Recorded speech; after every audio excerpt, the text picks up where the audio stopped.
ऐसा लगता है भू कानून पर बनी कमेटी का जब तक कोई निर्णय आता है तब तक उत्तराखंड की आधे से ज्यादा सरकारी जमीनों पर कब्जे हो चुके होंगे। उत्तराखंड में सरकारी जमीनों को भूमाफिया लगातार खुर्द-बुर्द कर रहे हैं। सरकारी जमीनें लूट रही हैं, लेकिन उनके चौकीदार या तो आंखें मूंद कर बैठे हैं या माजरा कुछ और ही है। नदी, नाले, खाले, शमशान घाट और जल जंगल जमीनों पर धड़ल्ले से कब्जे हो रहे हैं, पर कोई सुनवाई करने वाला नहीं है। राजधानी देहरादून के बाद सबसे तेजी से पौड़ी गढ़वाल के लैंसडाउन दुगड्डा मोटर मार्ग पर आजकल सरकारी जमीनों पर कब्जे का खेल चल रहा है। जब पहाड़ टीवी ने इसकी पड़ताल की तो कई चौंकाने वाले खुलासे सामने आए। हमारी ये पड़ताल शुरू हुई फतेहपुर से, जहां होटल कारोबारियों ने शमशान घाट से लेकर नदी नालों और पीडब्ल्यूडी की जमीनों सहित गांव की केसरहीन जमीनों पर भी कब्जे कर लिए हैं। सर, इसमें शासन प्रशासन को बहुत बार से हम लोगों ने अवगत करवा रखा है। फतेहपुर से लेके डेरेखाल से लेके सिसरली तक कई जगह है जहाँ से बाहर के भूमाफिया, बड़े बड़े इंडस्ट्रियल वाले, होटल वाले एक नाली दो नाली ले रहे, लेकिन अवैध कब्जा हो रहा है। इसमें हमारे यहाँ भी है ग्राम पंचायत जलेता में, मैं वहाँ से प्रधान हूँ। रातों रात तार लग जा रहे, पता नहीं चल रहा कौन लगा रहा है, क्या लगा रहा है। कार्रवाई नहीं करते, कोई नहीं कर रहा सर इसमें कार्रवाई। मैंने तो बहुत बार शासन प्रशासन को बोल रहा कि जब भी यहाँ पर इस चीज़ की कोई काम हो तो इसमें सबसे पहले, मैं ग्राम प्रधान जिले था, कि सबसे पहले हम लोगों को बुलाया जाए। ग्राम पंचायत की मीटिंग करेंगे, उसमें कौन कहाँ किस बेस पर बेच रहा है। कोई बेचे अपनी भूमि, हमसे इसमें कोई डिस्टर्बेंस नहीं, लेकिन गाँव की भूमि, अवैध भूमि जिसमें कम से कम लाखों पेड़ खड़े हैं, उस पर भी लोग कटान कर रहे हैं। कटान ना भी हो रहा हो कहीं तो वहाँ पर तारबाल हो रहा है, किस बेस पर हो।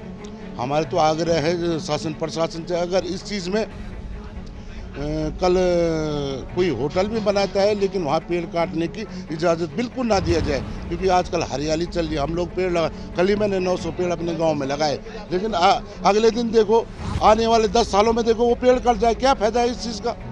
इस चीज़ का कोई फायदा नहीं गाँव में।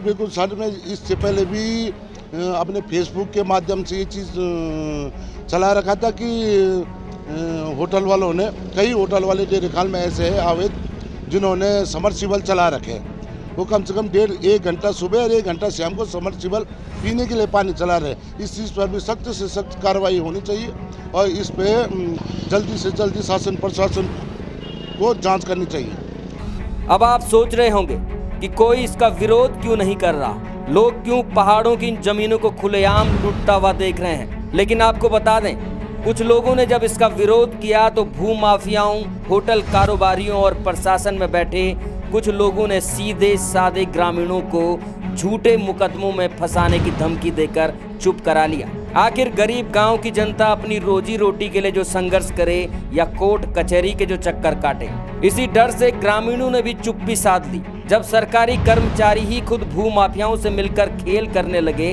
तो भला आम आदमी की क्या बिसात है।